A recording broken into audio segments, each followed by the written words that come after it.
jika selama setahun ternyata nilai pendapatan lebih sedikit dari nilai belanja, maka apa yang dilakukan oleh keluarga untuk mengatasinya? Apakah dengan menjual aset atau dengan berutang? Dalam hal APBN, kondisi demikian disebut defisit. Cara mengatasinya dikenal dengan istilah pembiayaan anggaran. Jenis pembiayaan anggaran yang paling besar berupa pembiayaan utang. Artinya apa? Artinya mengatasi defisit terutama dengan berutang.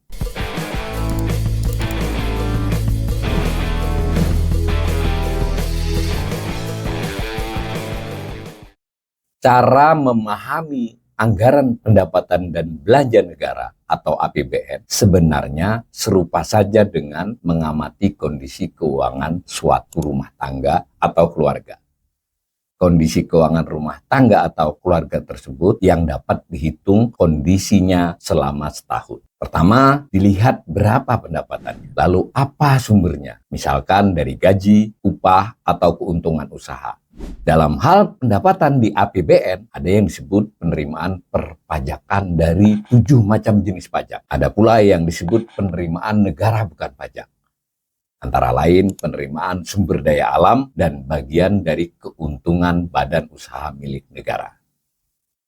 Kedua, dicermati berapa belanjanya, untuk apa saja dan siapa anggota keluarga yang membelanjakannya. Dalam hal belanja di APBN, ada informasi tentang 7 jenis belanja, seperti belanja pegawai, belanja barang, dan belanja modal. Ada pula informasi tentang porsi atau jatah masing-masing kementerian dan lembaga dalam belanja. Ketiga, jika selama setahun ternyata nilai pendapatan lebih sedikit dari nilai belanja, maka apa yang dilakukan oleh keluarga untuk mengatasinya? Apakah dengan menjual aset atau dengan berutang? Dalam hal APBN, kondisi demikian disebut defisit. Cara mengatasinya dikenal dengan istilah pembiayaan anggaran. Jenis pembiayaan anggaran yang paling besar berupa pembiayaan utang. Artinya apa? Artinya mengatasi defisit terutama dengan berutang. Nah, kembali kepada rumah tangga.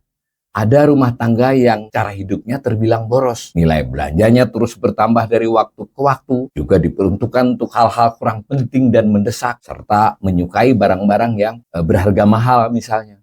Nah, dalam hal pendapatan, keluarga tersebut ternyata kerjanya kurang keras atau kurang beruntung. Sehingga pendapatannya tidak bertambah sebesar atau sepesat kenaikan belanjanya. Dengan kata lain, sumber pendapatan keluarga tersebut belum berhasil dimaksimalkan. Keluarga yang demikian tentu mengalami kesulitan keuangan, apalagi jika terjadi selama beberapa tahun berturut-turut.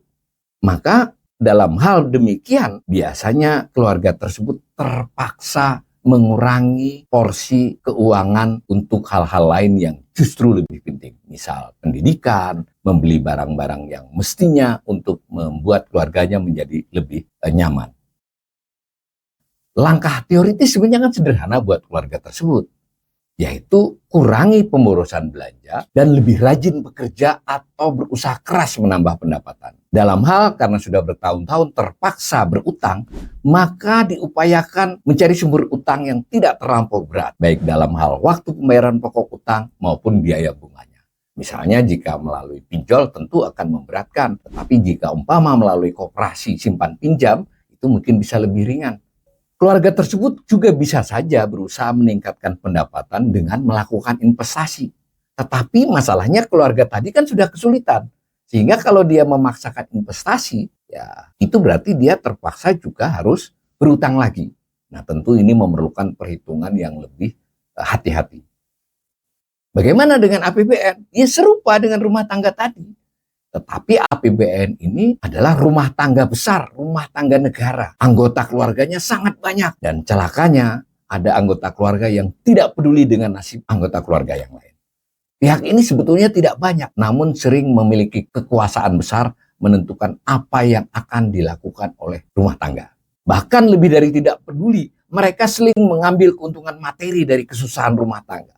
Selain itu, sebagian pengambil keputusan rumah tangga negara terindikasi hanya peduli keselamatan selama jabatannya saja. Waktu setelahnya tidak lagi perlu mereka pikirkan, biar menjadi urusan pejabat berikut. Realisasi APBN selama era reformasi selalu mengalami defisit. Dan defisit ini makin lebar pada era Jokowi. Sehingga kebutuhan berutangnya pun terus bertambah. Saudara-saudara bisa mengimajinasikannya seperti contoh keluarga tadi. Pada kondisi demikian, pemerintah justru memutuskan melakukan pengeluaran lainnya yang tidak termasuk dalam belanja. Contoh pengeluaran dimaksud investasi kepada BUMN yang semakin besar dan investasi kepada badan layanan umum yang juga semakin besar. Dengan demikian, kebutuhan berutang dalam APBN menjadi makin besar. Beban pembayaran pokok utang atau cicilan pokok utang ditambah dengan bunganya meningkat dari tahun ke tahun. Pada akhirnya, porsi belanja untuk hal lain yang lebih penting terpaksa dikurangi. Dan kemampuan pemerintah memberikan layanan publik yang baik kepada seluruh rakyat semakin tergerus.